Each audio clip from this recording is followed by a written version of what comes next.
when you shop online, well, the website knows absolutely everything about your journey. Oh, yeah. Every single click. Right. It knows what you clicked. It knows how long your cursor hovered over a specific image.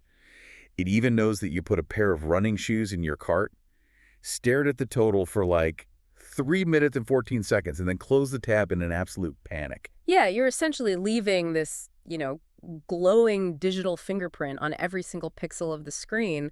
The entire architecture of the digital world is just this continuous feedback loop. Yeah. It's built from the ground up on constant observation, followed by immediate adaptation. Like every click teaches the algorithm how to sell to you better the next time. But then, you walk into a physical brick-and-mortar store, Yeah, and traditionally the moment you cross that threshold, you are practically a ghost. pretty much invisible. Yeah. You just wander around. You might get lost looking for the spices. You browse, you maybe buy something, and then you leave. And until you actually swipe your credit card at the register, the building itself has almost zero awareness of your existence. Right. The store only gets a receipt at the end of the day. Exactly. It's like a historical tombstone of what happened, rather than a live pulse of what you actually experienced. And that blind spot has really been the defining limitation of physical retail for decades. I mean, a store manager could look at the sales numbers and see that 50 boxes of cereal were sold, but they had absolutely no idea if 500 people picked up that cereal and then put it back down. Right.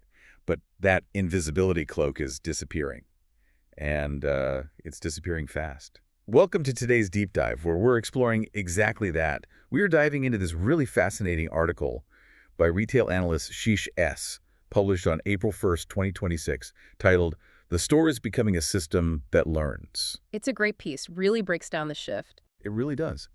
It points out that physical stores are no longer just, sitting there hoping you buy something. They are actively learning how to adapt to you in real time, functioning exactly like a highly optimized e-commerce website. Which is a massive paradigm shift. Huge. So our mission for this deep dive is to break down the technological layers that are turning our casual, offline shopping trips into these massive real-time data loops. And we're going to do it without getting totally bogged down in retail jargon. Always a good goal. Right. Okay, let's unpack this. Imagine you've just walked through those automatic sliding doors.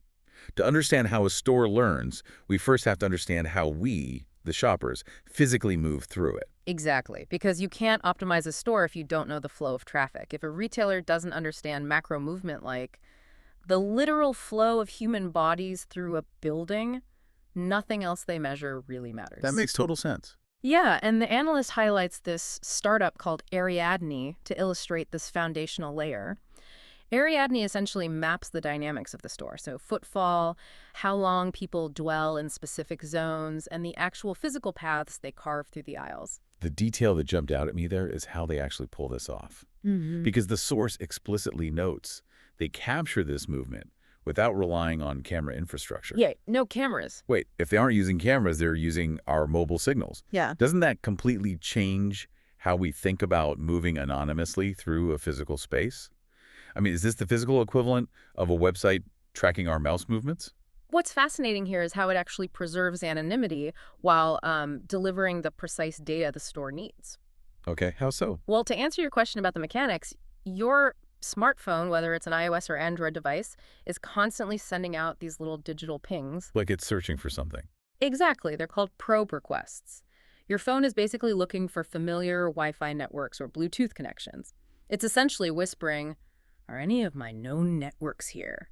over and over again. So my phone is constantly reaching out into the void, and Ariadne's sensors are just, sitting there listening to those whispers? Yeah, they are listening to the signal strength and the movement of those pings across multiple sensors in the ceiling, which allows them to triangulate a location. Wow. But, and this is crucial to your privacy point, the system scrambles the unique identifier of your phone, the MAC address. Okay, so it doesn't know my actual name or anything. Right, it doesn't know you are you. It just knows shopper A entered at 2:00 p.m., spent 10 minutes in produce, and entirely skipped the frozen food section. So it creates a scalable system that maps the flow of signals rather than tracking individual identities. Oh, I see. So it's less about John Doe standing in aisle 4 and more about 30% of our afternoon traffic naturally drifts toward aisle 4, but it's like there's an invisible force field keeping people out of aisle 5.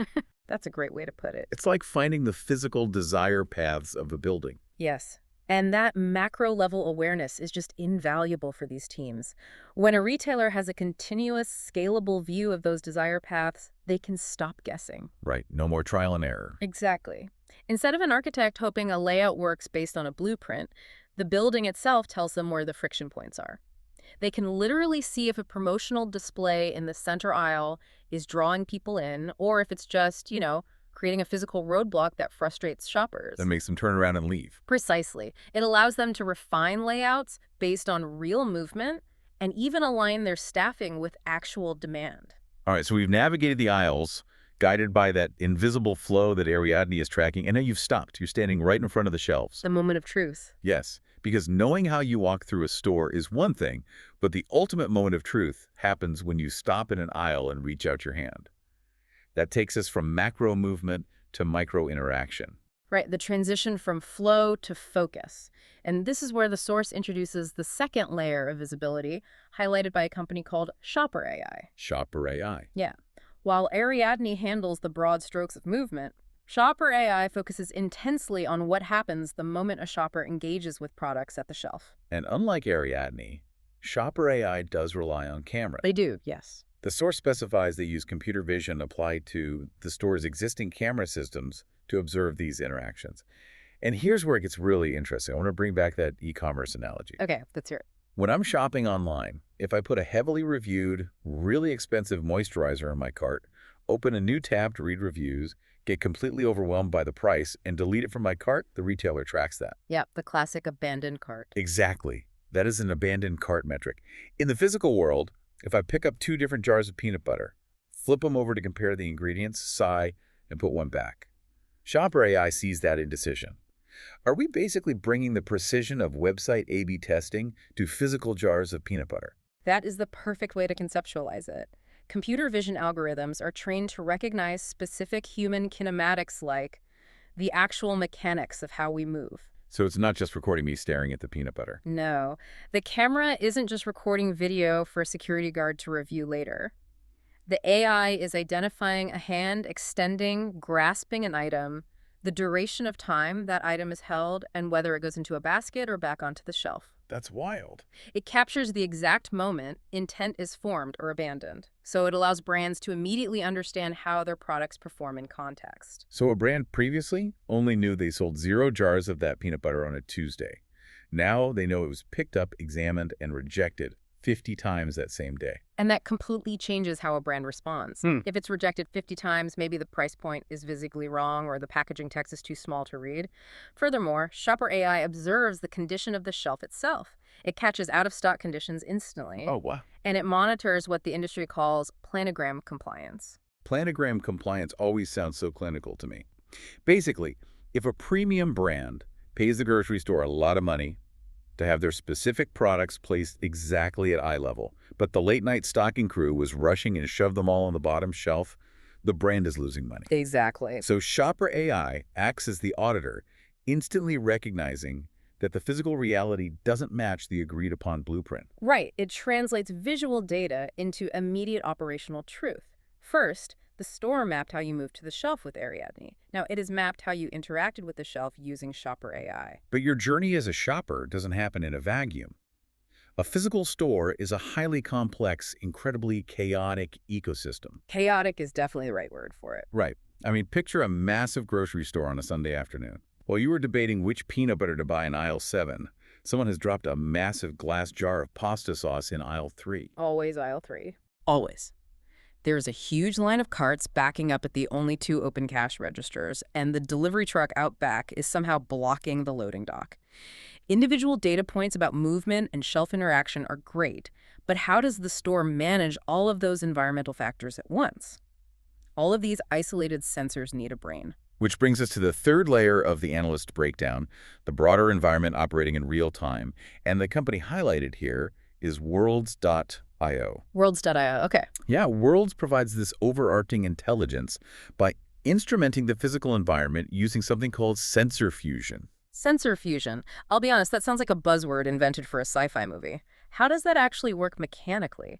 Because the source describes it as combining multiple signals from existing cameras and sensors into a single, coherent, spatial model. Think of it like the central nervous system of the human body. Okay. Your eyes see a hot stove, your skin feels the radiating heat, but it's your brain that fuses those different sensory inputs together to form the thought, that is dangerous, step back. That makes sense. Worlds operate similarly. It takes disparate inputs, so the movement data from Ariadne, the visual data from ShopperAI, plus data from the store's thermal sensors, point-of-sale systems, security cameras, and fuses them all into a live, four-dimensional digital twin of the building. So instead of having a security guard staring at a wall of 20 camera feeds and a different manager staring at an inventory dashboard, World stitches all those feelings together into a single, unified thought. And it goes beyond mere observation to actually trigger action. That's the key. Yeah. Worlds detects events like congestion or safety risks like that spilled pasta sauce you mentioned or process breakdowns. And then what? Then it links those real-time detections directly to automated workflows or staff alerts. So what does this all mean? If Worlds is acting like an air traffic control tower for the grocery stores, spotting a bottleneck at checkout, and automatically pinging the headsets of employees to open register 4, does this fundamentally change what it means to be a retail worker? It definitely shifts the paradigm. I mean, I have to ask, are employees now just responding to algorithmic alerts rather than managing the floor themselves? Are we basically turning human employees into like meat robots taking orders from a central algorithm? If we connect this to the bigger picture, it's actually aiming for the exact opposite. It shifts the burden of tedious observation off the human worker. How so? Well, think about the traditional role of store manager. They spend a massive portion of their day simply walking the floor, hunting for problems, looking for spills, checking for empty shelves, monitoring the checkout lines. It's an exhausting game of whack-a-mole. So they're essentially acting as the sensors. Precisely. Sensor fusion relieves them of that duty. When the system detects a condition and triggers the specific workflow, the human workers are freed up to actually execute solutions and, engage with customers. Right. It connects awareness directly with execution. It's about real-time operational responses, shifting the store from delayed reporting to live automation. Okay, that makes a lot more sense. It's less about micromanaging the humans and more about eliminating the latency between a problem occurring and the staff actually knowing about it. Exactly. So we have this incredible vision of a seamlessly integrated, highly intelligent building. But as I read through this analysis, a glaring question comes up. You might be wondering how a traditional brick-and-mortar store actually transforms into this high-tech, responsive ecosystem. You can't just flip a switch overnight and turn a 30-year-old neighborhood pharmacy into a sentient learning building. No, absolutely not. They don't just flip a switch. There is a specific evolutionary timeline. Right. And that timeline is crucial. The analyst, Shush S., breaks down this evolution using a framework called the Retail Store IQ model.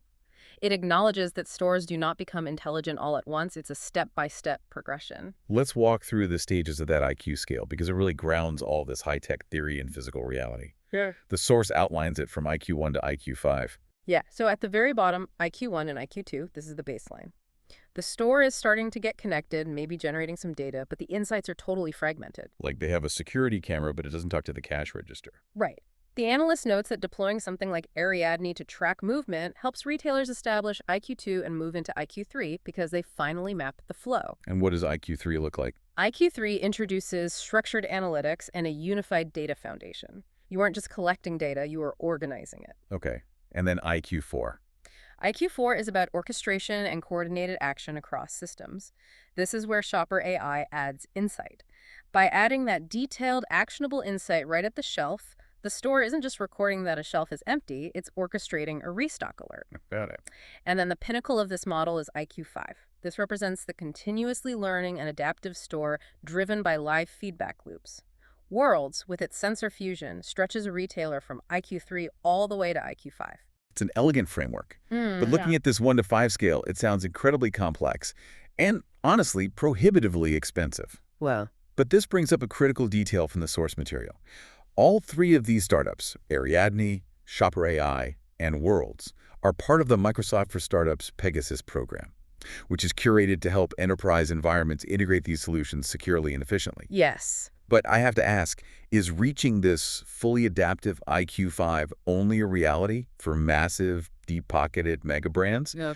Or does the fact that these startups use existing infrastructure mean this is about to become the new baseline for your average neighborhood store? This raises an important question about the democratization of this technology, the brilliance of these specific solutions, and why the Microsoft Pegasus program is so relevant here is their reliance on existing infrastructure. So they aren't tearing down the store. No, not at all. Ariadne listens to the Wi-Fi and Bluetooth signals already floating in the air. ShopperAI and Worlds plug into the standard security cameras the store has likely had installed for a decade. They aren't asking a regional grocer to rip out their ceilings and install millions of dollars of proprietary hardware. It's basically a software upgrade to the brain of the building, rather than a physical teardown of the skeleton. Exactly. The Pegasus program lowers the barrier to entry, enabling a structured step-by-step path to innovation. You build your store IQ layer by layer. We have covered a massive amount of ground today. We synthesized this entire journey, from tracking how you walk with Ariadne to what you actually pick up with Shopper AI to how the entire building reacts to you using Worlds. It's a profound shift in how we interact with our environment. It really is. So the next time you walk into a store, realize that you aren't just shopping. You are participating in a continuous learning loop. Your physical actions are actively teaching the building how to operate better. You're training the space just by being in it. Exactly. And that leaves me with one final provocative thought for you to mull over. If physical stores are rapidly reaching IQ5, becoming as adaptive as digital websites, how long until the physical environment starts dynamically changing around us? Oh, wow. Right. Could we soon see physical stores where digital pricing labels, digital signage, or even automated aisle layouts physically shift in real time based on the specific real-time mix of shoppers currently inside the building? Now that is a wild concept to consider. Something to think about the next time you reach for something on a shelf. Thank you so much for joining us on this deep dive. We'll see you next time.